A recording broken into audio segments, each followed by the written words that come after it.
Welcome to day 5. I know by this point you're probably a little bit sore, but you'll be okay. This is a full body day today. So we're going to start off with laying clams. So I've popped a band around my knees. It doesn't particularly matter whether you have it above or below. It's what you prefer. I'm going to bring my heels back towards my butt. I'm going to come up onto my side, and I'm going to lift and lower from there. What I don't want you to do is start to lift the whole leg or start to drop down. I want this to be nice and controlled. After that, we've got shoulder rotations. Essentially, we're just lifting up, rounding out, lifting up, rounding out. Push up to downward dog. Don't worry about the form of these push-ups so much because you're going to be going all the way to the ground. You can do sort of like a little worm on the way up, not a problem at all. But you're going to push up, heels come to the floor, and nice big stretch. So coming down, come up, heels to the floor for a nice big stretch. Then lastly, inchworms. Hands come down, walk them forward, legs are straight as I walk back, all the way to standing. So again, trying to keep my legs as straight as possible the whole time. More controlled is better than fast. For your Nordic hip hinge, you're going to wedge your ankles underneath here. You can set it up with a few different bits of equipment. If you're unsure, let me know and I'll help you out. So the idea is that I'm just going to be bending at the hips. So I'm really wedging in, pressing against that pad, and then I'm just hinging forward, coming back up.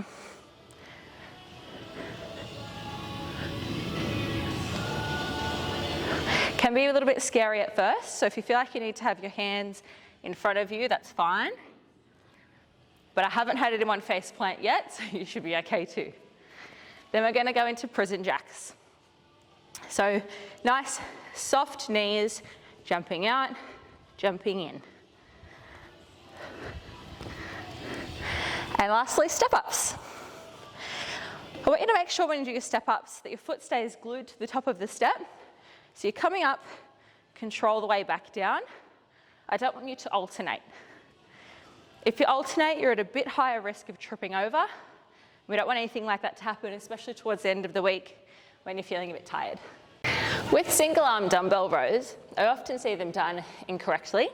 So the way I want you to think about it is that you're leaning over this stable hand and pressing into that knee. I also want you to make sure that this leg is out quite far so you're not going to hit yourself in the hip and that you're not leaning in towards the bench too much. You're sort of like a big tripod. The other thing I want you to think about is that you're rocking the dumbbell back. You're not gathering it up towards your chest. So slight angle, pull back towards your hip. Pull back, pull back. Can you see the difference?